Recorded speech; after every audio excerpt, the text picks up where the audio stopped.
Alors oui, dans les Ardennes et précisément à Sedan, au château fort de Sedan. Pourquoi? Eh bien parce que est organisé ce week-end, samedi et dimanche, le premier salon du chocolat donc au château fort de Sedan. Bonjour Jacques Duval. Bonjour. Vous êtes l'organisateur justement de ce premier salon du chocolat au château fort. Ça manquait justement un salon du chocolat Je à Sedan? pense, oui, à Sedan et même dans la région, parce qu'il n'en existait pas à notre connaissance, tout simplement. Et puis nous l'avons voulu transfrontalier, Oui. c'est-à-dire en accueillant nos amis belges. C'est ça, également. parce qu'il y aura énormément de chocolatiers et des chocolatiers dans différentes, alors de France évidemment, de différentes villes, mais aussi de la Belgique et du Luxembourg, hein. Oui, c'est exact, oui. Comment vous les avez justement dénichés, trouvés, ces artisans, hein, ces Alors, spécialistes? Nous avons eu une aide très efficace de l'Agence de développement touristique des Ardennes, qui a ses réseaux et qui a réalisé des communiqués de presse dans tous les magazines spécialisés, ce qui a alerté des chocolatiers, notamment du sud de la France, le Lot-et-Garonne par exemple. Ouais, vraiment de toute la France, on pourra goûter différentes spécialités parce que au programme justement de ces 2 jours, alors on peut acheter évidemment du chocolat si on est gourmand, il y aura des démonstrations aussi, des ateliers et des dégustations. Démonstrations peut-être des sculptures, démonstrations de fabrication de chocolat. Oui, alors ce que nous sommes refusés, c'est à ce que ce ne soit qu'un salon de vente. Nous voulions absolument que les visiteurs touchent la matière et voient comment les artisans arrivent à ces produits tout à fait magnifiques et odorants que sont les produits en chocolat.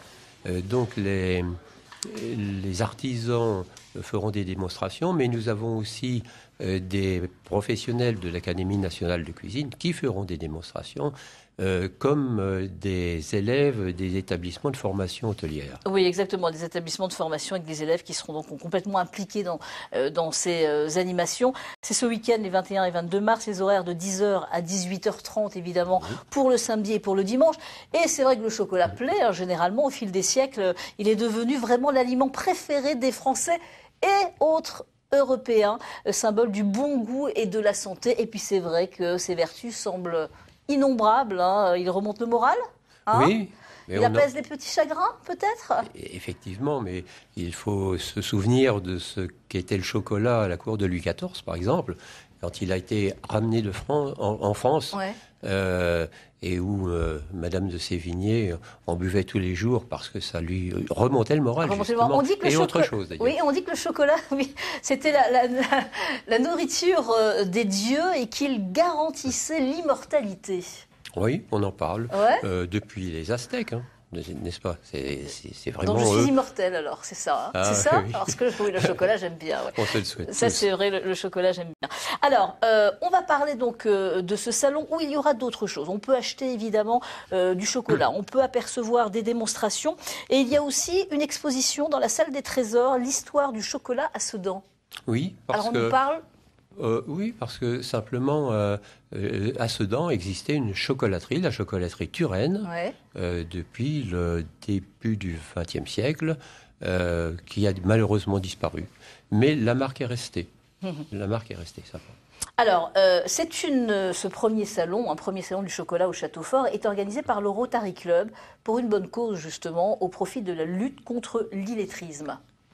Oui, vous souhaitez que je vous en parle? Oui, bien sûr. C'est un risque que vous prenez parce que quand on demande à un rotarien de parler de ce qu'il aime, c'est-à-dire son mouvement, servir les autres, nous sommes inépuisables sur le sujet. Évidemment, régulièrement, une cause chaque année. Hein. Absolument, chaque année. L'illettrisme cette année qui est un fléau national. Hein, 7% de la population française est touchée. Hein. Oui, 160 000, vous savez ce que c'est? Ouais. C'est le nombre d'enfants du CP qui sortent en état, en grande difficulté de lecture et d'écriture. Alors, voilà, on souhaite se retrousser les manches et puis ça fait partie des axes stratégiques du Rotary International, la lutte contre l'illettrisme et puis la jeunesse. Bien sûr. Donc on se déplace ce week-end au Château Fort de Sedan, on se fait plaisir évidemment, on découvre des choses, il y a des expositions comme je le disais, on rencontre, on dialogue avec des spécialistes et des professionnels du chocolat, et puis eh bien, on fait plaisir aussi aux autres, hein, Voilà. évidemment, parce que l'argent, donc, c'est 3 euros, hein, le prix d'entrée par personne, et c'est libre pour les moins de 12 ans, accompagnés, évidemment. Donc, cette somme et la somme récoltée, évidemment, ira pour l'illettrisme, contre l'illettrisme, en tous les cas, pour aider. Une chose très importante, la SNCF est partenaire de l'événement. Expliquez-nous, grâce à l'offre promotionnelle, justement, il y a des tarifs intéressants si on vient de toute la Champagne-Ardenne. Oui, la SNCF est partenaire, comme vous, madame, Oui. n'est-ce pas? France 3 également. Et la SNCF propose des tickets à 50% pour tous les TER qui se rendent à Sedan, moyennant simplement que les personnes viennent faire tamponner leur ticket à l'entrée du salon. Donc 50% de réduction si vous prenez un train dans toute la Champagne-Ardenne pour aller à Sedan, 75% de réduction pour les 4-11 ans et c'est gratuit pour les moins de 4 ans. Donc il faut y aller en famille évidemment. Absolument. Le mot de la fin pour les inciter à se déplacer. Bon, déjà on a envie. Hein. Oh bien, venez, c'est un grand plaisir et puis vous nous aiderez à servir. Merci d'avance. D'accord. Merci beaucoup en tous les cas et puis continuez évidemment à organiser comme ça des manifestations au profit de différentes associations. Merci à vous. Dans Ici et pas ailleurs, sans...